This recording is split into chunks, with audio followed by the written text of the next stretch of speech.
General Secretary Xi Jinping points out in the report on the 20th Party Congress that China has always been committed to its foreign policy goals of upholding world peace and promoting common development, and it is dedicated to promoting a human community with a shared future.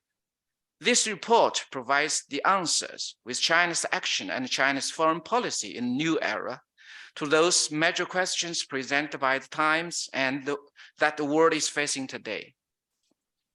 The report of the 20th National Congress of the Communist Party of China comprehensively plans the new vision and future tasks of China's diplomacy, points that the way forward provides guide to action and makes an overall deployment of China's diplomacy on a new journey. Firstly, maintaining a global vision and promote a human community with a shared future.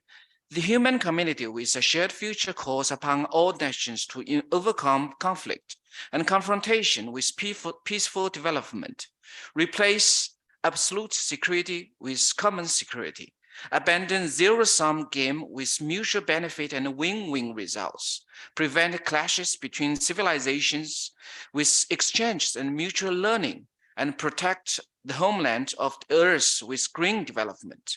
These are the desires of the people of the world and also the future of the development of all nations. This popular trend will not move backward. Secondly, adheres to an important independent foreign policy of peace and safeguard international fairness and justice. China remains firm in pursuing an independent foreign policy of peace, has always decided its position and policy on issues based on their own merits, and has strived to uphold the basic norms governing international relations and safeguard international fairness and justice. Thirdly, expand global partnership and enhance China's diplomatic agenda in a comprehensive way. China adheres to the 5 principles of peaceful coexistence in pursuing friendship and cooperation with other countries. It is committed to promoting a new type of international relations, deepening and expanding global partnerships based on the equality, openness, and cooperation, and broadening the convergences of interest with other countries. Fourthly, persist in opening up to the outside world and promote common development. China is committed to its fundamental national policy of opening up to the outside world and pursues a mutually beneficial strategy of opening up. It strives to create new opportunities for the world with its own development and contributes its share to the building an open global economy that delivers greater benefits to all the peoples.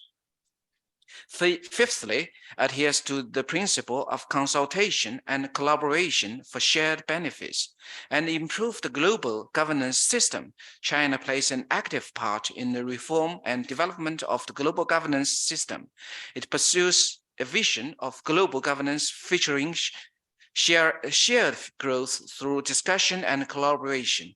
China upholds true multilateralism, promotes greater democracy in international relations, and works to make global governance fairer and more equitable. China is always willing to be a builder of the world peace and contributor to the global development, a defender of the international order, a provider of public goods, and a mediator of hotspot issues. Together with other countries in the world, we are willing to do our best for the peaceful development, take responsibility for unity and progress, and join hands, build a community with a shared future for mankind, and jointly create a better future for mankind. Ladies and gentlemen, dear friends, this conference of Eurasian research on modern China and Eurasia has been held successfully for several times now. This is not only a platform for discussion on strengthening political mutual trust and economic and trade cooperation between China and Armenia and other Eurasian countries, but also provide a unique opportunity for all countries from Eurasia to discuss the issues of international relations, global landscape, economic security situation, etc. I do hope that the experts, professors, and scholars from various countries may take the advantage of this platform and exchange views and share your grateful insights and contribute some ideas and suggestions actively to the development and friendly cooperative relations between China and Armenia and other friendly countries. At the end, once again, I want to extend our gratitude to Dr. Sahakyan and your excellent team for your wonderful organization, and wish a great success for this conference. Thank you all.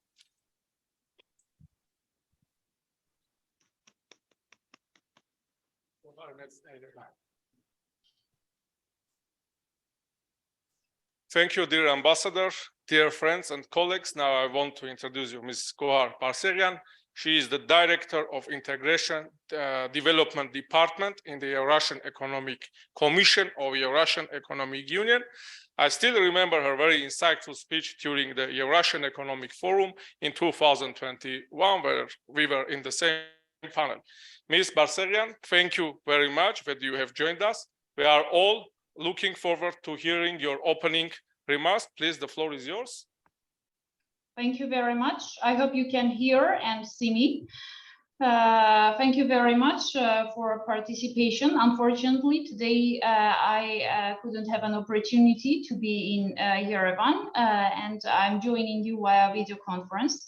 Dear Mr. Ambassador, distinguished guests, participants and organizers of the Eurasian Research on Modern China and Eurasia Conference, I would like to greet you from Moscow, from the headquarters of the Eurasian Economic Union.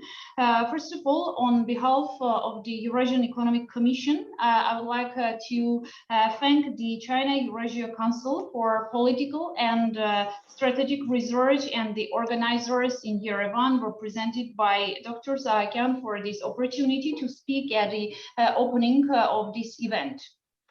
Both the Eurasian Economic Union and China have become centers of economic power and play decisive roles in shaping today's geopolitical situation. Therefore, the analysis of the relationship between the Eurasian Economic Union and China, of course, has practical importance. In my welcome speech, I would like to focus on the key trends that determine the nature of interaction between the Eurasian Economic Union and China at present stage. Currently, the Eurasian Economic Union is one of the leading drivers of integration processes in Eurasia, which is why the deepening of its relations with China as another important geopolitical center is attracting more and more attention from politicians, public observers, experts, and business representatives. The Eurasian Economic Union and China are considered as strategically significant partners.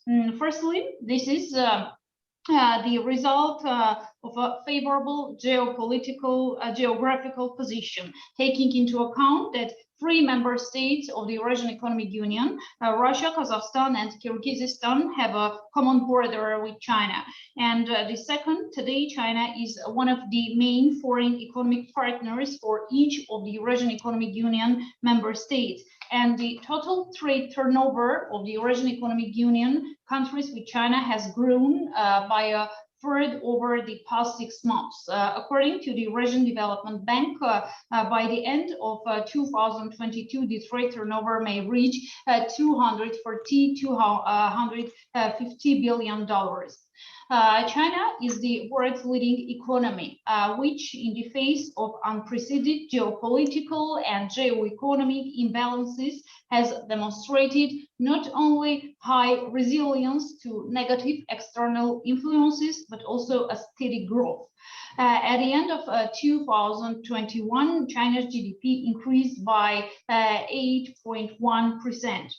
As a result of the positive effects of integration processes within the Eurasian Economic Union, the EIU member states Armenia, Belarus, Kazakhstan, Kyrgyzstan, and Russia are successfully overcoming modern geo-economic challenges despite the sanction measures against some of the EIU member countries. The key strategic documents of the Eurasian Economic Union reflect development of mutually beneficial trade and economic cooperation with the Eurasian Economic Union and China. Among priority areas are industry cooperation, as well as the search for mechanisms for coordinating for approaches of the Union aimed at the conjunction of the Eurasian Economic Union and the Chinese initiative One Belt, One Road. In a practical sense, this means expanding cooperation in the key economic sectors, trade facilitation, and creating favorable conditions for the activities of the member states' companies in the Chinese market. Cooperation between the Eurasian Economic Union and China is based on the agreement on trade and economic cooperation between the Eurasian Economic Union and the People's Republic of China. This agreement practically became the first document formalizing relations between the Union and China. The agreement is non-preferential and does not imply the abolition of duties and the reduction of non-tariff barriers. However, its conclusion eventually ensured the transparency of interaction mechanisms in various areas of regulation and made it possible to take into account the interests of the Eurasian Economic Union as a whole and its member states separately. The agreement covers such priority areas of cooperation as development of digital and transport corridors, a dialogue on the application of trade protection measures, competition issues, technical barriers in trade, customs cooperation, and trade facilitation. A special joint commission, as well as working groups and advisory committees with the participation of interest representatives of state institutions, academic, expert, and business circles of the EIU member states and China were creating in order to implement the main provisions of the mentioned agreement. The conclusion of the agreement became an important milestone, as I mentioned, in the development of regional economic integration processes in Eurasia. As a result, the level of economic connectivity has significantly increased, not only between the Eurasian Economic Union and China, but also in the greater Eurasia region as a whole. Moreover, infrastructure of trade and economic cooperation of the Eurasian Economic Union with China is well developed and is not limited to the previously mentioned non-preferential trade agreement. It also includes the agreement on the exchange of information on goods and means of transport for international transport, memorandum of cooperation in the field of application of anti-dumping, special protective measures, memorandum of understanding in the field of cooperation, competition policy, and anti-monopoly regulation. All these documents once again prove that we have great potential with China, and the cooperation with the China is also included in the strategic document of the development of the Union 2025. And the Eurasian Economic Commission with the government bodies of the EIU member states are working also on the direction of the implementation of this document, which is also aimed at the deepening of cooperation with China. Numerous bilateral contacts are established between China and the EIU countries aimed at developing trade and economic cooperation. Since 2014, China has actually been implementing the Chinese initiative One Belt, One Road in our common Eurasian space. The official Beijing is positioning it as an area for international cooperation in the interests of joint development for increasing the conjunction of policies, trade infrastructure, finance and human capital. The already existing interaction between the EIU and China provided a solid foundation for the implementation of the Greater Eurasian Partnership concept and enabled further conjunction of the Union and the Chinese initiative One Belt, One Road, in particular by searching for common approaches, compromises, and mechanisms for mutual strengthening of the economies. Today, we can already formulate the main principles that distinguish interaction on the EU-China track from any other cooperation practices in the Eurasian space. Firstly, this interaction is aimed at uniting cross-border economic projects and organizations to create a single Eurasian economic mechanism in the nearest future. Secondly, conjunction of the EU and the Chinese One Belt, One Road initiative is a necessary step in building the greater Eurasian partnership. Summing up, dear participants, I would like to emphasize that in the current geo-economic conditions, new opportunities are opening up, and we need to take advantage of these opportunities in a timely manner. The high level of integration processes within the Union and its status as a center for the development of the modern world gives the Eurasian Economic Union the necessary potential and responsibility to represent, to promote global initiatives. One of them, for example, is a transport and logistics mega project in Greater Eurasia. It involves the simultaneous development of transport corridors and digital transformation of routes, creation of a unified system, customs transit system. Currently, we are in the process of starting a dialogue with our partners from the Shanghai Cooperation Organization countries to promote this project. It is encouraging that important topics for trade and economic development of the Eurasian Economic Union and China will be in the spotlight of today's conference. I would like once again to thank for the invitation and to emphasize that we give great importance to the deepening of cooperation with the China, and I think that such discussions are very important, especially nowadays when the world changes every day. We should have such discussions in order to answer the new global changes more rapidly. Thank you very much. Thank you for your attention, and I wish you fruitful and interesting discussions. Thank you.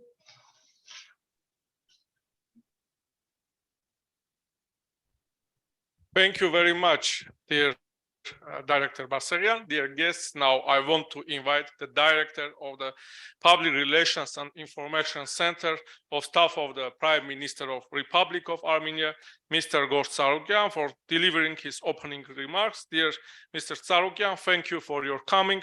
Thank you for cooperation. The floor is yours.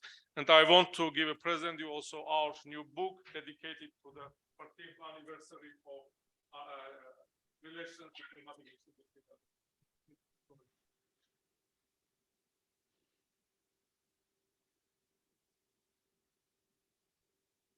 Excellencies, dear colleagues, dear participants, I'm glad to take part and give a welcome speech at this conference, which has become a remarkable tradition and is being held for the 4th time.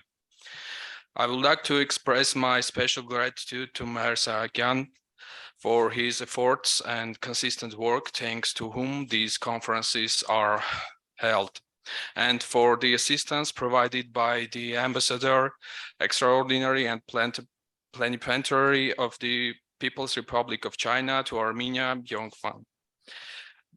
Truly, this is an important platform for scholars to discuss and analyze modern issues related to China's political and economic relations with the countries of Eurasia. Against the background of new geopolitical realities, such as COVID-19 pandemic, regional conflicts, and the crisis in Ukraine, the world is facing serious economic and political challenges. Clearly, all this will have an impact on the revision of the economic and foreign policy of the major powers, which in turn will affect the policy of small states. Now, we are witnessing the process of forming a new balance of power in the world, where the revision of the foreign policy course of various international actors will become a necessity. Therefore, I think that the panel discussion that will take place within the framework of this forum will exchange of views, the comparison of opposition and various thoughts and opinions will be quite informative and will give an opportunity to comprehensively understand China's role in the ongoing global processes, leverage economic and political interests. All this, in turn, will give an opportunity to point out those possible platforms and ways in which we can achieve the expansion of mutually beneficial cooperation between Armenia and China.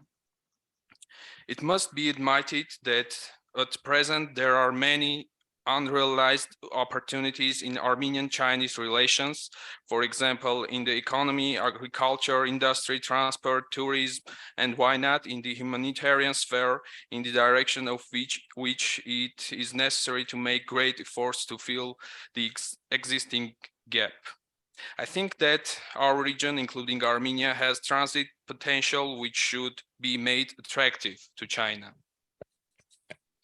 Today, the world is on the path of integration and complementarity, and Armenia also strives not to stay away from this process.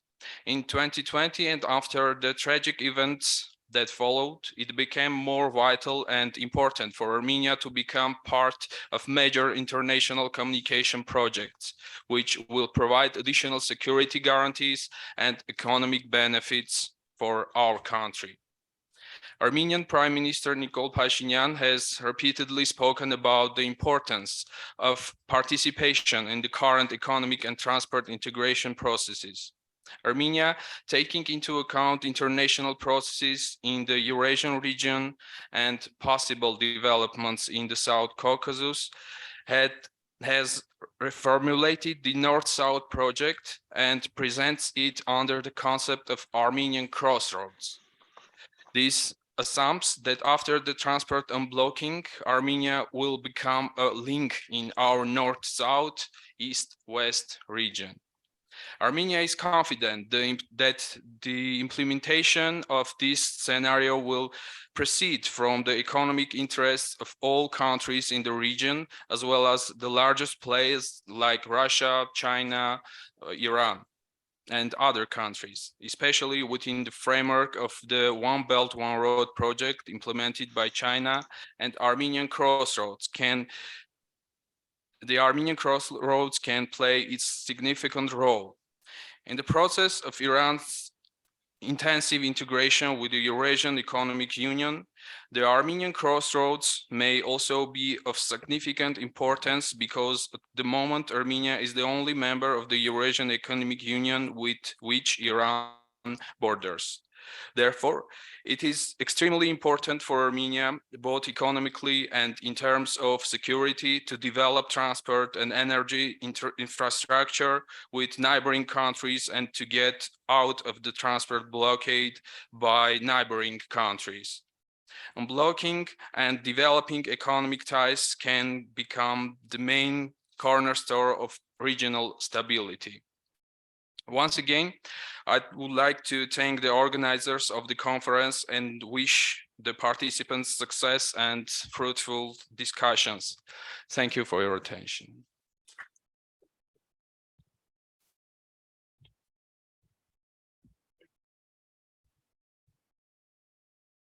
Dear Director Tsarukyan, thank you very much. Dear guests, now I want to invite Secretary General of the Good-Neighborliness Friendship and Cooperation Commission of the Shanghai Cooperation Organization, Ms. Zheng for delivering her welcoming remarks.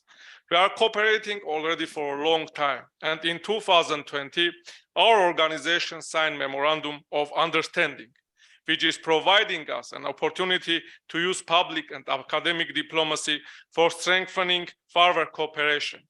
I remember conference of young scholars of China and Eurasian scholars in 2019, which was organized by Ms. Zheng and her team. By her invitation, we went to beautiful Kunming, and after that, Ms. Zheng and her team organized very important meetings with Chinese diplomats in Ministry of Foreign Affairs. So, General Secretary Zheng, the floor is yours, please.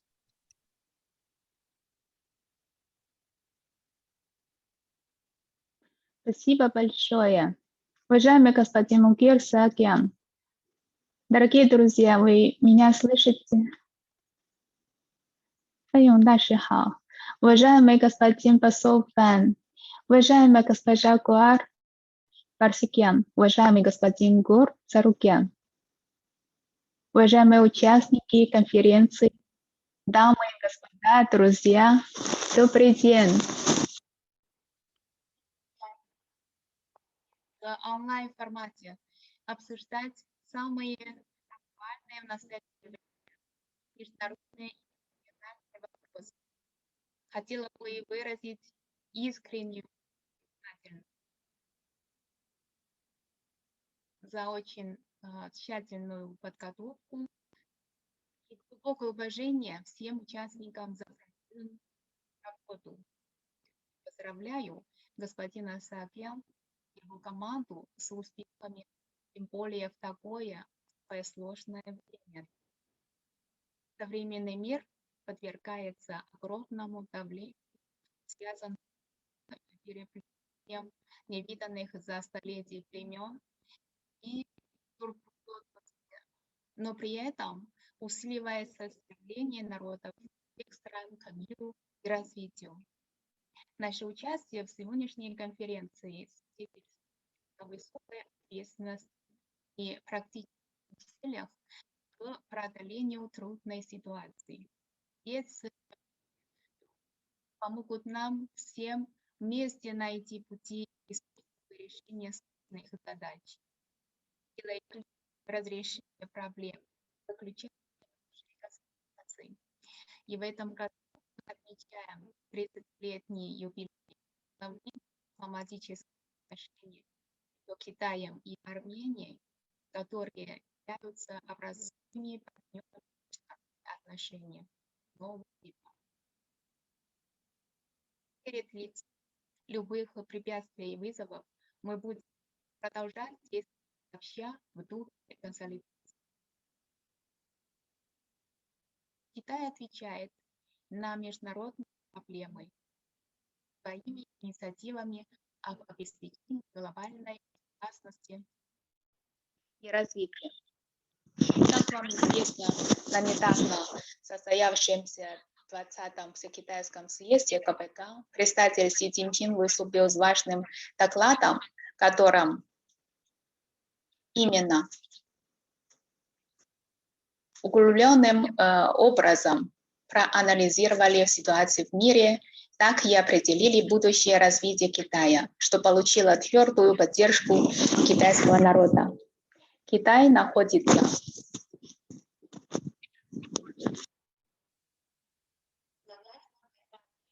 и мы уверены, что развитие Китая принесет еще больше новых возможностей региону и всему миру. Такая уверенность основывается на следующих аспектах. Во-первых, неуклонно развивать народную демократию во всем процессе. Народ превыше всего является целью и принципом правительства Китая в ходе служения народу, как с момента основания КНР, так и в борьбе с COVID-19. Логика развития Китая именно в народе.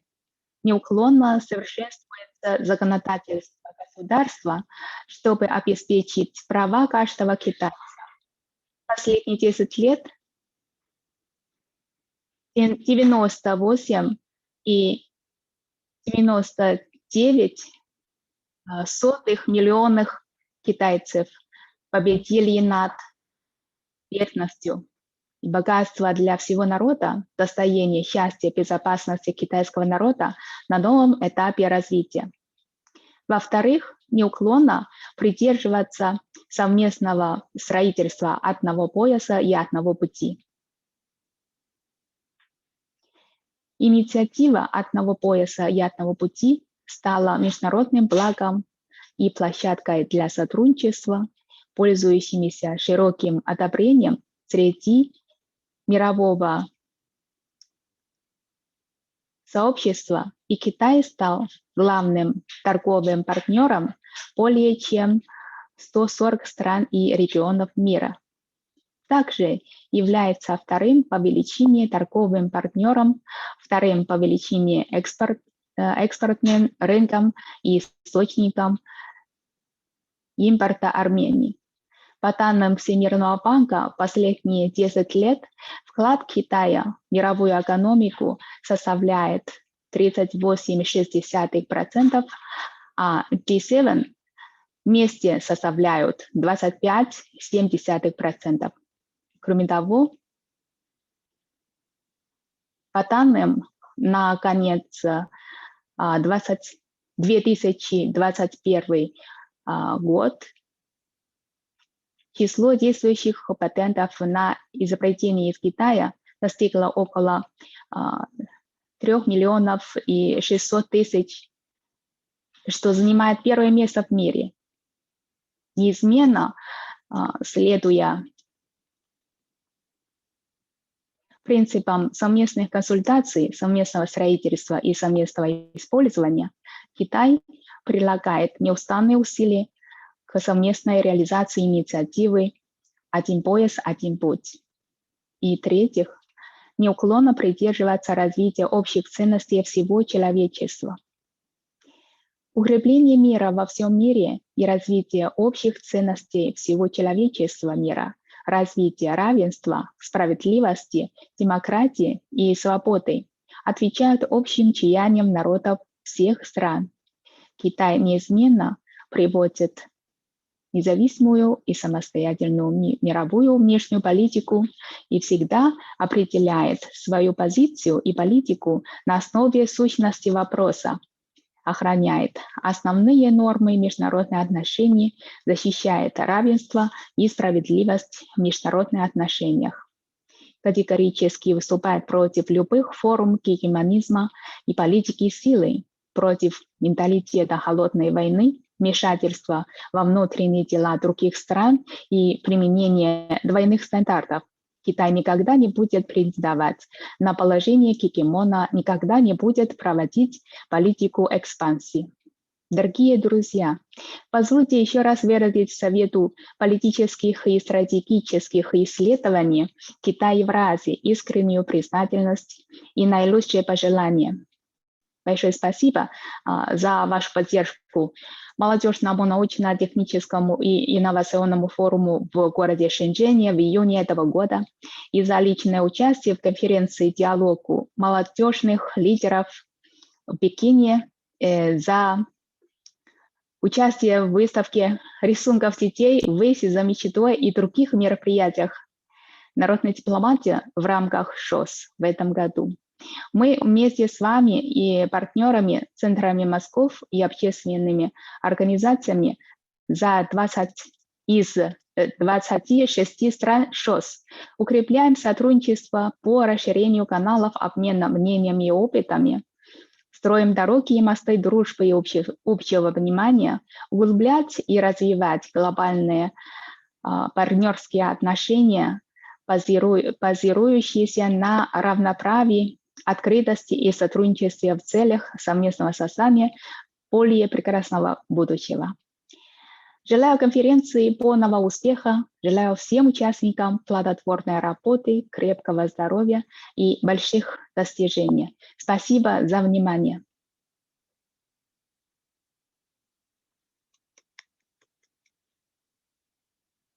Ms. Zheng, thank you, Taigan Xianyin. And dear all, during 4th China and Eurasia conference, we will have 62 speakers and moderators from 41 countries, which proves once again that we can work together and find ways for cooperation. Also, after this conference, we are going to work on the new book project. It is one of the main aims.